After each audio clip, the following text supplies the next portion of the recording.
Now, welcome to another review cap of Season 1 of The Bad Batch. This time it's Episode 4, Cornered. And wasting no time, let's get right into the episode. There's a lot of nothing to cover, so let's get moving.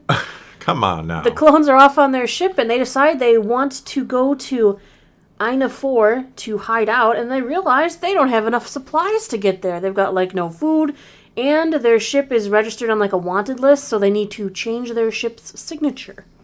To do this, they have to land. So they stop on Pantora, which didn't have as many Pantorans as we thought. No, not a lot of blue people. We did see some. Okay, not a couple, lot. but not as many as you might expect out of their home on a world. native planet, yeah. Yep.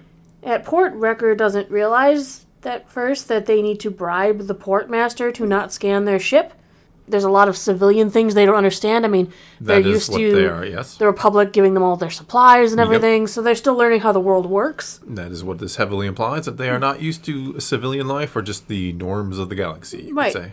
The portmaster immediately calls Fennec Shand to report the clone ship being there because she has a hunting Omega. Yeah. Or Omega. It's her alias.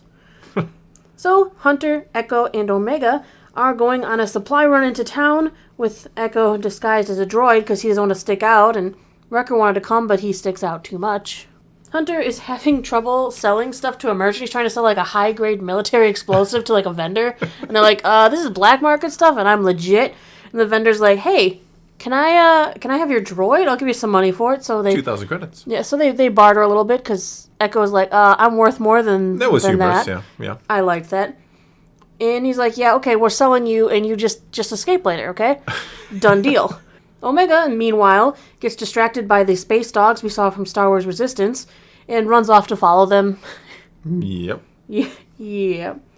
I couldn't believe when I saw them. I was like, oh my goodness, They're I do remember Resistance, you. Yes. Was it Buggle or Buggle? Buggle, yeah, it was... Oh, it's a Buggle! What's her name? Goodness, I can barely remember the character's name. Because you don't need to. The main female character, kind of Kaz's one of friend. the aces. Yeah. Her dog. I cannot remember. Her dad was the captain of the station thing they lived on. the Colossus, yeah. Oh, we're getting onto the wrong show. Sorry, everybody. Yep, Omega, distracted by space dogs. She gets lost, and she looks very upset because she's never been around, so she doesn't know how to get back. Looks like she feels claustrophobic. And then a helpful person comes along, named Fennec Shand. A helpful Fennec Shand. Walks up and offers kindly to take her back to her friends. Fennec is very, very gentle and nice to the child. It's kind of cute. Omega sees Fennec's gun, and Fennec did steal a fruit because Omega was hungry. And she's like, hey, is that really a good thing to do? And she's like, sometimes you have to do things like this. She's like, I'm all alone. And Omega's like, you should come with us. And Fennec seems actually very genuinely, sweet on the offer. Genuine or a good actor?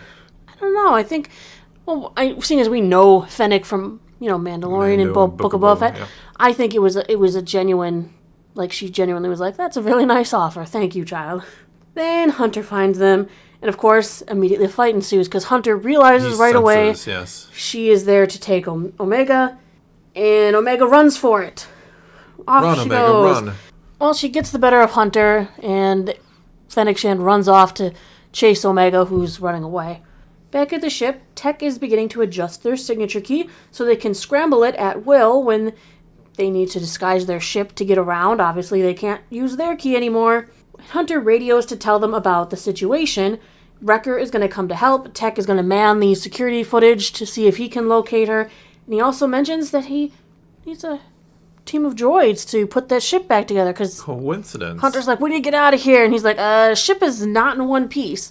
So, anybody have a little army of droids? Coincidentally, when Echo was sold to the merchant, he was put in charge of the team of droids that the merchant has, so he took the team of droids to go and repair the ship.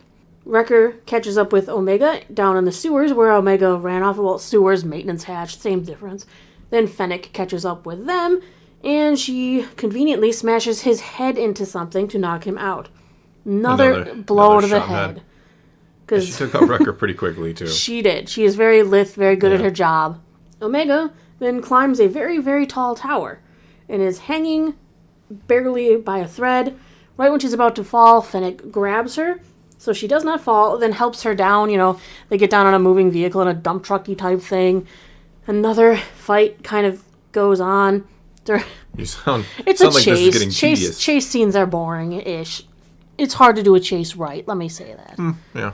I won't say all chases are boring, but it's hard to do a chase that is interesting and that you don't see all of the They've kind of things become coming a mile cliche. away. They are used so often, but yes. Yeah. During the fight, some cops start pursuing the group and Fennec kills them. Yeah, just flat out shoots one and then he veers into the other and they both crash into the side of the building. Yeah.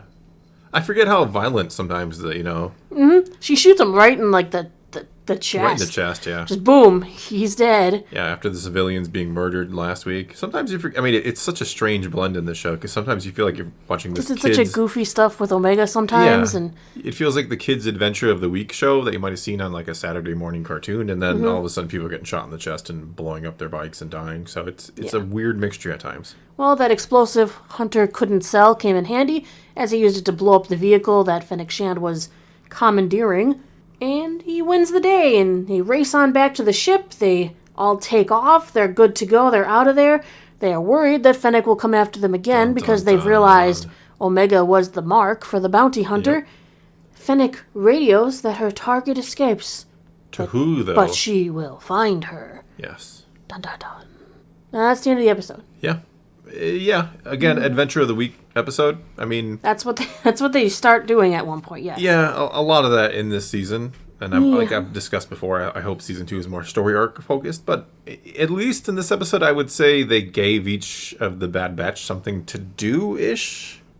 They were okay at that. I mean, sometimes they have these episodes where certain members, I'm looking at you, Echo, kind of fade to the background. Which makes me sad because I really like Echo. Well, I think everybody loves Echo. I mean, every Clone Wars, you gotta love Echo, right? Echo's the best. Yeah, well, 5's better than Echo, but let's not get into that discussion. You make me cry. But it's true.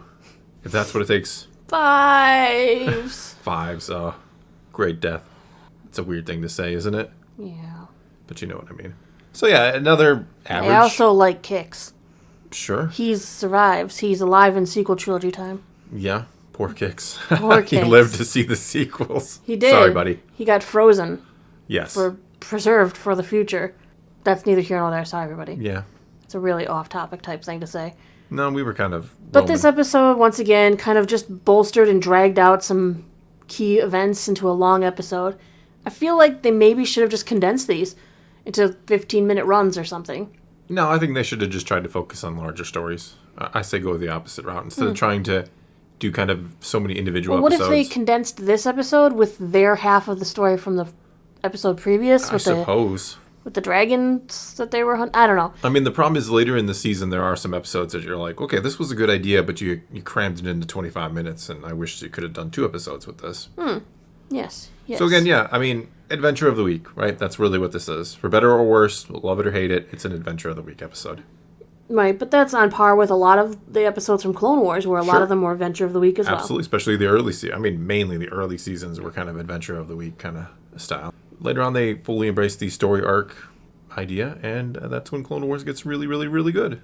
So hopefully Bad Batch follows suit. But anyway, that's all we got for you this time, so do take to the comments below. Tell us what you thought of this episode of The Bad Batch, and let's talk some Star Wars. And until next time, thanks for watching.